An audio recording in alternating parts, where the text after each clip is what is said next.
خواتین و حضرات السلام علیکم۔ آج کی ویڈیو میری پچھلی ویڈیو سے بالکل مختلف ہے۔ گزارش یہ ہے کہ اگر پاکستان میں کچھ نہیں بن پا رہا اور کامیابی کوئی نہیں مل رہی تو آپ کو چاہیے کہ آپ پاکستان سے باہر چلے جائیں۔ آج میں آپ سے ایک پروگرام کے بارے میں بات کر رہا ہوں جو کہ کینیڈا کا سیلف امپلائمنٹ پروگرام ہے۔ کافی زیادہ پروگرامز کینیڈا اس ٹائم پر امیگریشن کو لے کر چلا رہا ہے، جس کے اندر کافی سارے ہر پروگرام کی اصل میں الگ الگ ریکوائرمنٹس ہیں، لیکن جو آج پروگرام میں آپ سے ڈسکس کرنے جا رہا ہوں مجھے لگتا یہ ہے کہ یہ کافی آسان ہے اور اس میں کافی سارے لوگ آپ میں سے ایلیجیبل ہوں گے، اہل ہوں گے۔ اس پروگرام کے بارے میں بات کرتے ہیں اور میں آپ کو بہت آسان لفظوں میں سٹیپ بائی سٹیپ بتاتا ہوں، اور کچھ جو غلط فہمیاں ہیں یا کچھ کنفیوژن ہے وہ اس کے اندر میں آپ کی دور کرنے کی کوشش کروں گا۔ مسئلہ یہ ہے کہ آپ لوگ یوٹیوب پر ویڈیوز کے تھمبنیلز دیکھ کر آتے ہیں اور وہاں پر بتایا جاتا ہے کہ 1 2 3 4 اور XYZ کر کے بہت آسان سا پروسیس بتایا جاتا ہے، لیکن اس کے اندر کی جو کمپلیکیشنز ہیں وہ ڈسکس نہیں کی جاتی۔ تو میری کوشش یہ ہوگی، کیونکہ میں نے کافی کچھ اس کو اسٹڈی کیا ہے اور اس کے بعد ہی میں آپ سے بات کر رہا ہوں۔ اچھا، یہ جتنی بھی انفارمیشن ہے یہ ساری کی ساری میں نے ان کی آفیشیل ویب سائٹ سے لی ہے۔ پروگرام ہے جی سیلف امپلائمنٹ کا۔ آپ ایز سیلف امپلائڈ اگر آپ اپنے لیے کام کرتے ہیں، نوکری نہیں کرتے، تو آپ کینیڈا کیسے امیگریٹ کر سکتے ہیں ایز پرماننٹ ریزیڈنٹ۔ وہاں پہ آپ کو مستقل جو ہے رہائش آپ کو ملے گی، کوئی آپ کو نکالے گا نہیں اگر آپ کے پاس نوکری ہے یا نہیں ہے۔ تو پروگرام کا جیسے ٹائٹل ہے سیلف امپلائڈ، میں نے اس کے جو پوائنٹس ہیں وہ سارا کچھ لکھ رکھا ہے، اور اس کی جو ریکوائرمنٹس ہیں وہ بھی اس کے بارے میں آپ سے بات کرتے ہیں۔ اس کے اندر دو کیٹیگریز ہیں، ایک ہے کلچرل ایکٹیویٹیز اور دوسرا ہے ایتھلیٹکس۔ پہلے کلچرل ایکٹیویٹیز کو ڈسکس کر لیتے ہیں اور اس کے بعد ایتھلیٹکس کو جو ہے وہ ڈسکس کرتے ہیں۔ کلچرل ایکٹیویٹیز کے اندر میں نے لنک اس کا جو ہے وہ ڈسکرپشن میں دے دوں گا آپ کو، وہاں پر جا کر آپ دیکھ سکتے ہیں۔ اچھا، کچھ جو ان کی ایکٹیویٹیز ہیں وہ پہلے پیج میں بلٹ پوائنٹس میں لکھی ہوئی ہیں۔ مزید اگر آپ دیکھنا چاہیں تو رائٹ ہینڈ سائڈ کارنر میں کہیں پر انہوں نے لنک دیا ہوا ہے کہ اس کے اندر جا کر آپ مزید ایکٹیویٹیز جو ہیں وہ دیکھ سکیں۔ ایکٹیویٹیز بولے تو پروفیشن آپ کا، آپ ایز سیلف امپلائڈ جو بھی آپ کا پروفیشن ہے آپ اس کو وہاں پر جا کر دیکھ سکتے ہیں کہ وہ اس کے اندر ہے یا نہیں ہے۔ کلچرل ایکٹیویٹیز کے اندر بیسکلی ان کا کہنے کا مقصد وہ یہ تھا کہ جو کلچرل ایکٹیویٹیز میں کوئی بھی لوگ کسی بھی طرح سے انوالو ہوتے ہیں، میجارٹی ان کے اندر آرٹسٹ لوگوں کی ہے، وہ ڈیجیٹل آرٹسٹ ہوں جو آفٹر ایفیکٹس پہ کام کرتے ہوں، فوٹو شاپ پہ کام کرتے ہوں، فوٹوگرافرز ہوں، ویڈیوگرافرز ہوں، پینٹرز ہوں، مصور ہوں، پینسل سے کچھ اسکیچنگ وغیرہ کرتے ہوں، یہ لوگ ہوں، اور اسی کے ذریعے وہ اپنا گزر بسر کرتے ہوں، ٹھیک ہے، اور وہ کارپوریٹ لیول کے اوپر کام کرتے ہوں یا انڈیویجول سے کام کرتے ہوں، لیکن ان کو پروف چاہیے۔ اس کے اندر جو سب سے اہم چیز ہے وہ کہتے ہیں جو کلچرل ایکٹیویٹیز اور ایتھلیٹکس میں ان کی جو ڈیمانڈ ہے وہ کہتے ہیں کہ آپ سیلف امپلائمنٹ آپ کا ہونا چاہیے ایز پر آور ڈیفینیشن۔ اچھا، اب ان کی ڈیفینیشن اور ہمارے ہاں کی ڈیفینیشن میں تھوڑا سا فرق ہے، یہ بہت اہم پارٹ ہے جس کو سمجھنا ضروری ہے۔ ان کی ڈیفینیشن کے مطابق کیا ہے کہ جو سیلف امپلائڈ وہ جو انٹرنیشنل سٹینڈرڈز ہیں ایک سیلف امپلائڈ پرسن کے، وہ کون کون سے ہوتے ہیں وہ میں آپ کو بتا دیتا ہوں۔ آپ کے پاس یا تو آپ کی حکومت کی طرف سے ایشو کیا ہوا لائسنس ہو کہ آپ سیلف امپلائڈ ہیں۔ مسئلہ یہ ہے کہ پاکستان میں لوگ بھاگتے ہیں اپنی کمپنی کو رجسٹر کروانے سے، وہ یہ نہیں سوچتے کہ اس کے کافی زیادہ فوائد بھی ہیں، وہ اس وجہ سے بھاگتے ہیں کہ ہمیں ٹیکس نہ دینا پڑے۔ اگر ہم اپنے آپ کو جا کر گورنمنٹ کے ساتھ رجسٹر کر لیں گے تو ہمیں ٹیکس دینا پڑے گا، ٹیکس تو دینا پڑے گا، ٹیکس تو آپ دے رہے ہیں، آپ ادھر سے دیں یا نہ دیں وہ ٹیکس آپ سے لے کر جائیں گے۔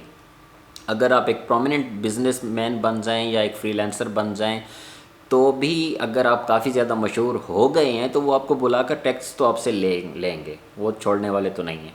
تو رجسٹریشن سے بھاگنا کوئی عقل مندی نہیں ہے، اپنے بزنس کو رجسٹر کرا لیں۔ تو اس کے اندر جو سب سے پہلی ریکوائرمنٹ کیا ہے انٹرنیشنل سٹینڈرڈز کے مطابق کہ اگر آپ سیلف امپلائڈ ہیں تو کیا آپ کو گورنمنٹ کی طرف سے یا آپ کی کسی اتھارٹی کی طرف سے کوئی لائسنس ایشو ہوا ہے۔ اچھا، یہ لائسنس کیوں ایشو ہوتا ہے؟ میں نے جیسے آپ کو کہا کہ میں اس کے اندر وہ والی چیزیں آپ کو بتاؤں گا جو کہ آپ کو جتنی بھی ویڈیوز اس ٹائم پر پڑی ہوئی ہیں سیلف امپلائمنٹ کی یوٹیوب پر اس کے اندر یہ والی چیزیں ڈسکس نہیں ہوئی۔ لائسنس کیوں چاہیے ہوتا ہے آپ کو؟ جی لائسنس اس وجہ سے چاہیے ہوتا ہے کہ جب آپ کسی کارپوریٹ کمپنی کے ساتھ کسی کارپوریٹ لیول پہ آ کر کسی کمپنی کے ساتھ کام کرتے ہیں، انڈیویجولس کی بات نہیں کر رہا، میرے دیکھنے والے چونکہ زیادہ انڈیا پاکستان میں ہیں تو میں ان سے مخاطب ہوں۔ مثال کے طور پہ آپ نے کسی کی شادی کے اوپر فلمنگ کی ہے یا آپ نے وہاں پہ فوٹوگرافی کی ہے، وہاں پہ آپ کو لائسنس نہیں چاہیے، نہ آگے والی پارٹی آپ سے لائسنس مانگتی ہے اور نہ ہی آپ کو پیمنٹ لینے کے لیے وہ لائسنس یا انوائسز دینی پڑتی ہیں، یا اس کو ٹوٹل آفیشیل طریقے سے جو معاملات ہوتے ہیں پیمنٹ کے دینے پڑتے ہیں۔ لائسنس آپ کو کہاں چاہیے ہوتا ہے؟ جب آپ کسی کمپنی کے ساتھ کام کرتے ہیں، کیونکہ اگر کوئی آپ کا پروجیکٹ 5 لاکھ کا یا 10 لاکھ کا ہے تو کوئی بھی کمپنی کسی انڈیویجول کے نام کے اوپر 5 یا 10 لاکھ کی پیمنٹ ریلیز نہیں کر سکتی انٹل انلیس آپ ان کو انوائس سبمٹ کریں۔ جب آپ ان کو انوائس دیں گے تو انوائس کے نیچے تو ظاہر ہے آپ کا لیٹر ہیڈ کے اوپر انوائس جائے گی، تو لیٹر ہیڈ کے اوپر آپ کا کمپنی کا نام لکھا ہوگا، اس کے نیچے آپ کا جو فون نمبر یا دوسرے تیسرے معاملات ہیں، تو اس وجہ سے لائسنس چاہیے ہوتا ہے۔ اچھا، ان کا کہنے کا مقصد یہ ہے کہ آپ ہمیں پروف کریں کہ آپ واقعی میں سیلف امپلائڈ ہیں۔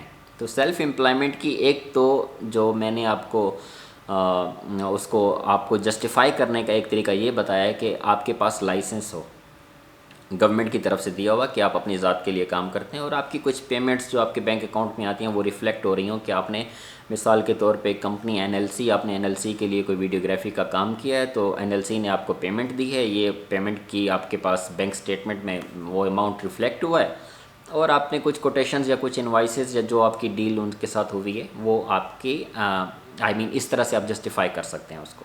سمجھ آ گئی؟ تھوڑی سی کمپلیکیٹڈ ہے لیکن اس کو سمجھنا ضروری ہے۔ تو کسی بھی طرح سے آپ ان کو جسٹیفائی کر سکیں کہ واقعی میں آپ سیلف امپلائڈ ہیں۔ سیلف امپلائڈ تو آپ پاکستان میں ہو سکتے ہیں یا انڈیا میں ہو سکتے ہیں، وہ اس طرح سے بھی ہو سکتے ہیں کہ آپ کی نہ کوئی رجسٹریشن ہوئی ہے گورنمنٹ کے ساتھ، نہ ہی آپ کا کوئی ٹیکس کا نمبر ہے، نہ آپ نے کوئی انوائس دی ہے، نہ کچھ دیا ہے، انہوں نے آپ کو کال کیا کہ ہماری بیٹی کی شادی ہے، آپ آ کر ویڈیو بنا دیں، فوٹو بنا دیں، آپ نے 2 لاکھ لے لیے ان سے، اور آپ سیلف امپلائڈ تو اس صورت میں بھی ہیں، لیکن آپ ان کو کیسے جسٹیفائی کریں گے ود لیگل ڈاکومنٹس کہ آپ سیلف امپلائڈ ہیں؟ سمجھ آ گئی جی؟ تو سیلف امپلائمنٹ کے بارے میں یہ ہے کہ انٹرنیشنلی جو سٹینڈرڈز ہیں سیلف امپلائمنٹ کے، آپ ان کو جسٹیفائی کر سکیں کہ آپ سیلف امپلائڈ ہیں، کیونکہ انہوں نے کہا ہوا ہے کہ آپ ہماری ڈیفینیشن کے مطابق سیلف امپلائمنٹ آپ کی ہونی چاہیے۔ اگر آپ کے پاس اس طرح کے کوئی پروف ہیں اور آپ گرافکس ڈیزائنر ہیں، آفٹر ایفیکٹس میں کام کرتے ہیں، ایڈیٹر ہیں، فوٹو شاپ میں کام کرتے ہیں، فوٹوگرافر ہیں، ویڈیوگرافر ہیں، مصور ہیں، پینٹنگز اپنے بیچتے ہیں، آپ کی پینٹنگز انٹرنیشنل ایگزیبیشنز میں جاتی ہیں یا پاکستان لیول پہ ایگزیبیشنز میں جاتی ہیں، آپ ان کو سیل کرتے ہیں، کسی بھی طرح کے آپ آرٹسٹ ہیں اور کلچرل ایکٹیویٹیز میں کسی طرح سے آپ انوالو ہیں، تو آپ ان کو اپروچ کر سکتے ہیں ود ویلڈ ڈاکومنٹیشن۔ اگر آپ کے پاس گورنمنٹ کا لائسنس نہیں ہے تو آپ دوسری چیزیں اپنے پاس ریڈی کر کے ان کو بتائیں کہ یہ دیکھیں ہمارے پاس یہ انوائس یہ پروف ہیں کہ میں سیلف امپلائڈ ہوں۔ آگے وہ مانے یا نہ مانے یہ ان کی مرضی ہے، ٹھیک ہے جی۔ ایک تو اس کے اندر ہے کلچرل ایکٹیویٹیز، دوسرا اس کے اندر ہے ایتھلیٹکس، سپورٹس کے ساتھ جو لوگ منسلک ہیں۔ پھر وہی بات ہے کہ آپ کو ان کو پروف کرنا پڑے گا کہ آپ واقعی میں سیلف امپلائڈ ہیں، آپ کسی کے پاس نوکری نہیں کرتے۔ آپ ہو سکتا ہے کہ کسی جم کے اندر فٹنس ٹرینر ہوں، وہ جم آپ کا اپنا ہونا چاہیے، آپ وہاں پہ نوکری نہ کرتے ہوں، یا ہو سکتا ہے کہ آپ کسی کو کلاسز دیتے ہوں کوچنگ میں یوگا کی، یا ہو سکتا ہے کہ آپ کسی کو سوئمنگ سکھاتے ہوں، یا آپ کسی بھی طرح کی کوئی بھی اسپورٹس ایکٹیویٹی میں آپ کرکٹ سکھاتے ہوں، ہاکی سکھاتے ہوں، والی بال سکھاتے ہوں، کچھ بھی سکھاتے ہوں، اس کے پاس آپ کو پروف ہونا چاہیے، آپ ان کو جسٹیفائی کر سکیں کہ میں واقعی میں سیلف امپلائڈ ہوں، یہ میرا ذریعہ معاش ہے اور میں اس طریقے سے کام کرتا ہوں۔ ایتھلیٹکس میں ایک ریکوائرمنٹ تو یہ ہے۔ اس کے علاوہ اگر یہ نہیں ہے تو ایک چیز دوسری بھی انہوں نے ایتھلیٹکس میں کہی ہوئی ہے کہ اگر آپ اسپورٹس مین ہیں اور آپ نے انٹرنیشنلی کسی مقابلے میں پارٹیسپیٹ کیا ہے، آپ سوئمنگ کے مقابلے میں آپ فار ایگزامپل آپ نے انٹرنیشنلی پارٹیسپیٹ کیا تو اس کی پارٹیسپیشن کی جو آپ کے پاس سرٹیفکیٹ ہے وہ بھی چل سکتی ہے، ٹھیک ہے جی۔ اسپورٹس والے لوگ اور کلچرل ایکٹیویٹیز میں کون ہے؟ بے تحاشا اس کے اندر پروفیشن ہے، وہ آرٹسٹ ہیں اس کے اندر زیادہ۔ تو یہ 2 لوگ ہیں جو as self employed Canada immigrate کر سکتے ہیں اور وہ ان کو پرماننٹ ریزیڈنسی آپ کو دے سکتے ہیں۔ یہ تو ہیں جی 2 بیسک ریکوائرمنٹس۔ اس کے بعد انہوں نے کچھ پوائنٹ سسٹم رکھے ہوئے ہیں جس کے اندر 100 پوائنٹس ہیں، 100 میں سے 35 پوائنٹس 35 پوائنٹس آپ کی منیمم ریکوائرمنٹ ہے۔ اچھا یہ 35 پوائنٹس آج کے دن تک ہے، آج کیا تاریخ ہے 12 اکتوبر ہے آئی تھنک، 12 یا 13 اکتوبر 2020 تک، کیونکہ انہوں نے اپنی ویب سائٹ پہ لکھا ہوا ہے کہ آپ ریگولر چیک کرتے رہیں۔ ابھی تک منیمم جو پوائنٹس ہیں آپ کی ایلیجبلٹی کے وہ 35 ہونے چاہیے 100 میں سے آپ کو امیگریٹ کرنے کے لیے۔ پھر اس کے بعد ظاہر سی بات ہے کہ جس کے زیادہ پوائنٹس ہوں گے وہ ان کو ترجیح دیں گے، پریورٹائز کریں گے، کیونکہ انہوں نے کہا ہوا ہے کہ ہم اسیسمنٹ کریں گے، پھر جس کے پوائنٹس زیادہ ہوں گے تو ان کو وہ پہلے بلائیں گے، یا دیں یا نہ دیں، بلائیں یا نہ بلائیں، بہرحال ایٹ دی اینڈ یہ ان کی اسیسمنٹ کے اوپر ہوتا ہے۔ تو جو 100 پوائنٹس ہیں ان کو میں آپ کو بریک ڈاؤن کے تھرو ان کو بتا دیتا ہوں کہ کس کس چیز کے اندر کتنے کتنے پوائنٹس ہیں اور آپ کے کتنے زیادہ اس کے اندر چانسز ہیں۔ ایجوکیشن کی انہوں نے کوئی بھی کم یا زیادہ ایجوکیشن، میں نے جیسے شروع میں کہا کہ یہ آسان پروگرام ہے تو اس وجہ سے کہا کہ ایجوکیشن کے اندر انہوں نے کوئی ریکوائرمنٹ نہیں رکھی۔ اگر آپ میکسیمم سکور کر جاتے ہیں بغیر آپ کی ہائر ایجوکیشن کے تو بھی آپ کا کام ہو سکتا ہے۔ مطلب یہ لوگ ایکسیپٹ کر رہے ہیں میٹرک والوں کو بھی، لیکن میٹرک جنہوں نے کیا ہوا ہے اس کے پوائنٹ صرف 5 ہیں۔ اچھا ایجوکیشن کے اوپر رک کر میں آپ کو یہاں پر چھوٹی سی چیز بتا دوں، اگر آپ نے صرف میٹرک کیا ہوا ہے یا ایف ایس سی کیا ہوا ہے یا گریجویشن یا ماسٹر جو بھی کیا ہوا ہے، اتنا ہی ضروری نہیں ہے۔ آپ نے اپنے ایجوکیشن کے پیپرز جو ہیں وہ کینیڈا بھیجنے ہیں۔ وہاں پہ ایک ادارہ ہے ورلڈ ایجوکیشن سروس، وہاں پر آپ نے یہ پیپرز بھیجنے ہیں، وہ آپ کو کینیڈین ایکویلنسی بنا کر دیں گے کہ آپ کے ہاں کی جو ایجوکیشن ہے ہمارے کینیڈا کے ایجوکیشن سٹینڈرڈ کے مطابق کہاں پہ کھڑی آتی ہے، تو وہ آپ کو کینیڈین ایکویلنسی بنا کر دیں گے کہ کینیڈین جو ایجوکیشن ہے اور پاکستان کی ہے وہ کہاں پہ آپس میں میچ کرتی ہے، ان کے مطابق آپ کے پاس میٹرک ہونا چاہیے یا ان کے مطابق آپ کے پاس انٹر ہونا چاہیے یا وہ ہونا چاہیے، کیونکہ اسی کی بیس کے اوپر وہ آپ کو جو سکور ہے ایجوکیشن کا پوائنٹس ہیں وہ دیں گے۔ تو صرف ایجوکیشن کا ہونا ضروری نہیں ہے، آپ کے پاس کینیڈین ایکویلنسی بھی ہونی چاہیے۔ ورلڈ ایجوکیشن سروس کو آپ اپنے پیپر بھیجیں گے، وہ کینیڈین ایجوکیشن کے مطابق آپ کو بتائیں گے کہ آپ ہماری ایجوکیشن کے سسٹم کے مطابق آپ انٹر ہیں، گریجویٹ ہیں یا ماسٹرس ہیں، ٹھیک ہے جی۔ وہ جب ہوگی تو اس کی بیس کے اوپر آپ کو سکور ملے گا۔ ایجوکیشن میٹرک سے لے کر میٹرک والے کے 5 ہیں، انٹر والے کے 12 ہیں، پھر گریجویشن والے کے اس سے زیادہ ہیں۔ میکسیمم جو سکور ہے ایجوکیشن کا پوائنٹس ہیں وہ 25 ہیں۔ 25 کن لوگوں کو ملتے ہیں؟ ان کے مطابق اگر آپ پی ایچ ڈی ہیں یا ان کی کینیڈین ایکویلنسی کے مطابق آپ ماسٹرس ہیں، ٹھیک ہے، ماسٹرس کی آپ کے پاس ڈگری ہے تو 25 ہے ماسٹر والے کے، انٹر والے کے 12، گریجویشن والے کے اس سے زیادہ، میٹرک والے کے 5، ٹھیک ہے۔ اس کے آگے چلتے ہیں ورک ایکسپیرینس۔ ورک ایکسپیرینس آپ کا اگین کوئی ان کی وہ نہیں ہے، منیمم اتنا ہونا چاہیے، زیادہ اتنا ہونا چاہیے۔ 5 سال کا میکسیمم ورک ایکسپیرینس ہے، 5 سال والے کے 35 پوائنٹ ہیں، 4 سال والے کے 30 ہیں، پھر اس سے کم، پھر اس سے کم، پھر اس سے کم، ٹھیک ہے جی۔ ایج کے پوائنٹس آپ کو تقریباً میرے خیال سے پورے مل جائیں گے، جو کہ 10 ہیں، وہ 21 سے 49 سال تک، 21 سے 49 ایئرس تک اگر آپ کی ایج ہے تو آپ کو 10 پوائنٹس اس کے مل جائیں گے۔